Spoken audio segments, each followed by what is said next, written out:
En construisant le plus grand aquarium d'Europe, les équipes de Nausicaa ont dû relever un challenge. Mettre en œuvre un circuit d'approvisionnement en eau capable d'alimenter un bassin de plus de 10 000 m3. Un circuit le plus respectueux possible de l'environnement, alimenté par des énergies renouvelables et dont le fonctionnement est calqué sur la nature. L'eau qui alimente le grand bassin est collectée à 1 km de la côte via des tuyaux enfouis sous le sable à l'abri des regards et des éléments. 2 pompes travaillent en alternance pour conduire chaque jour 400 m3 d'eau jusqu'au grand bassin. Le système est particulièrement innovant et pour un fonctionnement optimal, suit le rythme des marées.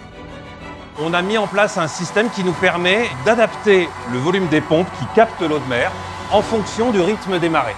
Ici, la marée va monter et donc au point le plus haut ici, on est au débit le plus fort. Ces pompes qui sont conçues pour capter à la fois de l'eau, de l'air et du sable, eh bien là, elles vont vraiment pouvoir donner le meilleur d'elles-mêmes au moment où il y a le plus d'eau.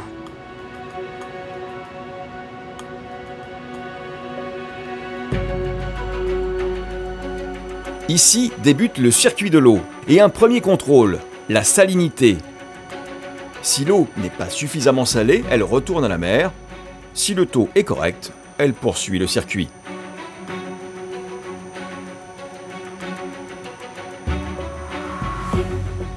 Vient ensuite le rééquilibrage en oxygène et le retrait de certains métaux dissous. L'eau quitte alors la salle de pré-traitement pour cette cuve de 250 000 litres alimente tous les bassins du nouveau circuit de visite. L'eau est en permanence filtrée, débarrassée de ses impuretés. L'opération a lieu dans cette immense salle grâce à des filtres mécaniques. On est ici dans un lieu atypique, on est dans la cathédrale. C'est la salle des filtrations. C'est ici en fait que les pompes et les filtres que vous voyez tout autour de vous eh bien, vont prendre l'eau du grand bassin. Les 10 millions de litres de l'eau du grand bassin eh bien, vont être filtrés 6 fois par jour. 2500 m3 d'eau sont ainsi filtrés chaque heure. L'eau n'est pas simplement débarrassée des restes de nourriture, des déjections des animaux, elle est aussi maintenue à la bonne température. Dans cette pièce, il n'y a pas que la filtration. Il y a également la mise à la température du grand bassin, puisque grâce à des échangeurs thermiques, eh bien, on va pouvoir figer la température du grand bassin à une température donnée. En ce moment, elle est à 25 degrés. Quotidiennement, seule une infime partie de l'eau du grand bassin est remplacée, prélevée au large. On a voulu ne prendre chaque jour qu'entre 1 à 2% de l'eau de mer Neuve pour alimenter le grand bassin et les bassins annexes, pour faire en sorte eh bien, que les animaux puissent bénéficier de cette eau extrêmement riche. On a conçu ce système de filtration grâce à notre expérience, à notre savoir-faire, et on a fait en sorte eh bien, qu'il soit le moins gourmand possible en énergie et en eau du robinet.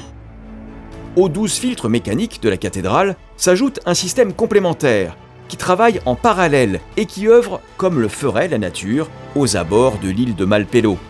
Des filtres biologiques, des écumeurs, des rayonnements UV, des brasseurs. Pour reconstituer cet écosystème bien particulier qu'est celui de l'île de Malpelo et pour s'adapter aux besoins des animaux, nous utilisons des biotechnologies bien particulières. On a mis en place des micro-organismes dans ces biofiltres, le vent dans ces écumeurs de protéines, du courant grâce à ces brasseurs et le soleil dans des réacteurs ultraviolets. Tout ça dans l'objectif de mettre au point un système de filtration respectueux de l'environnement et toujours moins consommateur d'énergie. Le système est piloté par ordinateur. Chaque paramètre peut être contrôlé et corrigé instantanément et même à distance.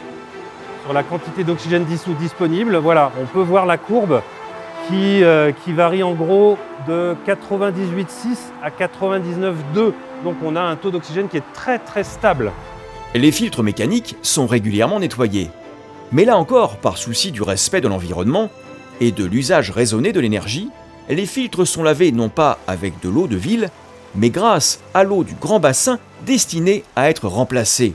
Avant de rejoindre le milieu naturel, au large de Boulogne-sur-Mer, cette eau est une dernière fois filtrée. C'est seulement après, lorsqu'elle présente la qualité dite eau de baignade, qu'elle est rendue à la mer.